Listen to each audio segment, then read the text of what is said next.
გონი პატრიარქის გარდაცვალებიდან რამდენიმე წუთში იყო ამბავი, როცა ჯანდაცვის მინისტრი იყო პირველი, ვინც თქვა, რომ და სრული ჭეშმარიტებაა, რომ ხვალიდან საქართველოს სხვანაირი იქნებაო.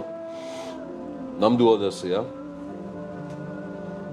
შემიძლია ვთქვა, რომ იმავე საღამოს ამბებიდან, ანუ კლინიკიდან, სადაც პატრიარქმა CMC-ში უკანასკნელი საათები გაატარა, კიდევ ერთი ამბავი შეგვიძლია გავიხსენოთ, რომელიც თუ არ ვთქვი, მეუფე გიორგი მბრძანა პატრიარქმა ვალი მოიხადა ქვეყნის და ერის წინაშე. მე ერთს დავამატებდი, მიუხედავად უზარმაზარი სევდისა, რომელსაც ატარებდა, ბედნიერი ადამიანი ყოფილა მისი უწმინდესობა. ბედნიერი ადამიანი, მე ესეთი სიყვარული. და ასეთი სიყვარულის შემყურე დიდი ხანია კი არა, არც არასდროს ყოფილვარ საქართველოში. დიახ, მისი უწმინდესობა ბედნიერი კაცი გახდა და დიდი მადლი გაყვება. გამორჩეული მადლი, რომელიც მხოლოდ სიყვარულს შეუძლია.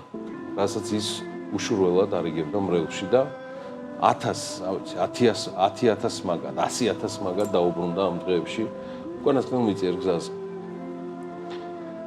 საოცრად ამაღელვებელი იყო და ემოციური მისი პირადი დაცვის სამსახურის წარმომადგენლების გამომშვიდობება მის უწმინდესობასთან.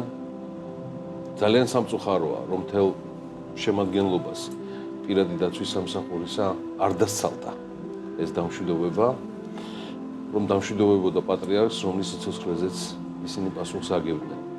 საზოგადოება ალბათ გაცილებით ბედნიერი იქნებოდა დამწუხრებულ პოლიტიკოსებს და მათი ოჯახის წევრებთან ერთად მათი ოპონენტებიც, ანუ მთელი პოლიტიკური სპექტრი ენახათ, რათა ესე ერთობით მოეხადა თვალი საერთო სულიერი მამის წინაშე.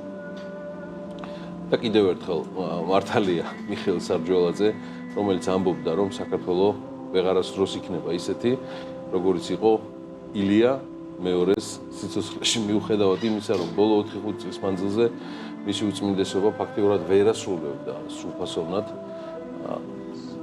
თავის საქმეს.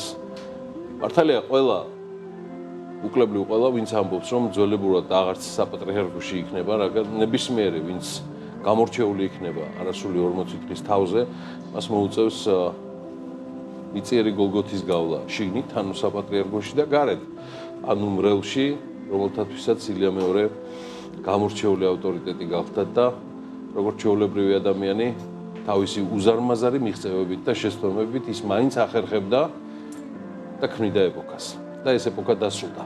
და იწყება სხვა ახალი საქართველოს დრო და როგორც დიდებული ლევან სანიკიძე იტყოდა, საქართველო იწყებს ცხოვრებას ილია მეორეს გარეშე. წარმატებები და გამარჯვებები ჩვენს ქვეყანას.